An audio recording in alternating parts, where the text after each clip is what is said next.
Hello बच्चों, let's see the question. The question says a tuning fork of unknown frequency produces 4 beats per second when sounded with another tuning fork of frequency 254 Hz.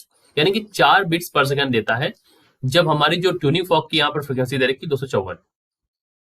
It gives the same number of beats per second when unknown tuning fork loaded with wax. यानी कि हमने waxing कर दी है. The unknown frequency before loading with wax is. तो unknown frequency before loading with wax क्या होगी, ये हमें बताना होगा. चलिए बात करते हैं बच्चों अपने की कॉन्सेप्ट के बारे में. सी, हमारा जो की कॉन्सेप्ट होगा दैट की कॉन्सेप्ट विल बी, हमें पता होना चाहिए कि फ्रीक्वेंसी ऑफ बीट कैसे निकालते हैं. So let me tell you, the frequency of beat is equals to the difference in the frequencies. ठीक, फ्रीक्वेंसी ऑफ बीट क्या होती है, this is the difference in frequency. Now moving on to questions. ने कह रखा है it gives the same number of beats, यानी कि यहाँ पर जो वैल्यूज दे रखी है पहले उनको मेंशन करते हैं. सो f1 की वैल्यू दे रखी है f. ठीक, क्वेश्चन में क्या रखा सेम, तो यहाँ पर f हो गई. f2 की वैल्यू आपको दे रखी है 254 हर्ट्ज और बीट फ्रीक्वेंसी दे रखी है 4 बीट्स, यानी कि फ्रीक्वेंसी ऑफ बीट जो दे रखी है दैट इज 4 यहाँ पर. ठीक, अब आप जानते हैं फ्रीक्वेंसी ऑफ बीट का फॉर्मूला होता है f beat is equal to f1 minus f2 और इसकी वैल्यू हमको दे रखी है 4. तो let me put 4 over here.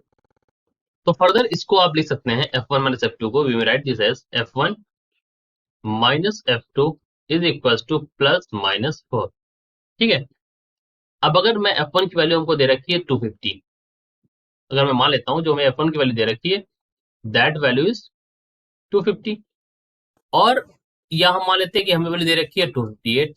ये मैंने कैसे डिसाइड कर लिया कि 250 और 258. देखिए, अगर इसे 4 कम कर देंगे आप तो 254 से अगर आप 4 यहाँ पर कम कर देंगे 250 आ जाएगा, अगर 4 बढ़ा देंगे तो हमारा 258 आ जाएगा. चलिए पहला केस ले लेते हैं. Let me consider the first case. The first case is कि हमने यहाँ पर f1 की वैल्यू जो मान ली है that value we have consider as 250. So let's do this. अब हम ये मान लेते हैं कि हमारा जो यहाँ पर हो जाएगा that is equal to 250 minus 254 f1 minus f2 is equal to 4 इस कंडीशन में. अब यहाँ पर अगर आप देखें हमने करी है वैक्सिंग. आफ्टर वैक्सिंग, वैक्सिंग मतलब यहाँ पर अगर फोर्क में आप वैक्स लगा देंगे तो उसकी फ्रीक्वेंसी होगी कम और इसकी फ्रीक्वेंसी अगर मान लीजिए कम हो गई 250 से 248 हो गई, इतना रिड्यूस हो गई, तो क्या डिफरेंस इसमें 4 आएगा? नहीं, डिफरेंस इसमें 6 का आ जाएगा. यानी कि ये तो हो नहीं सकता कि इसकी फ्रीक्वेंसी 250 से यहाँ पर कम हो जाए, तो ये वाला तो ऑप्शन यहाँ पर गलत हो गया. सो फर्दर देखते हैं सेकेंड वाले ऑप्शन पे एक हम बनाते हैं, सेकेंड ऑप्शन चलते हैं. ठीक है, तो फर्स्ट वाला तो यहाँ पर इनकरेक्ट केस हो गया. इन द सेकेंड केस अगर f1 की वैल्यू है 258, ठीक, हमने वैल्यू रखी 258 और अगर हमारी वैल्यू 258 है तो यहाँ पर क्या हो जाएगा 258 माइनस 254, ये हो जाएगा केस इज इक्वल टू 4.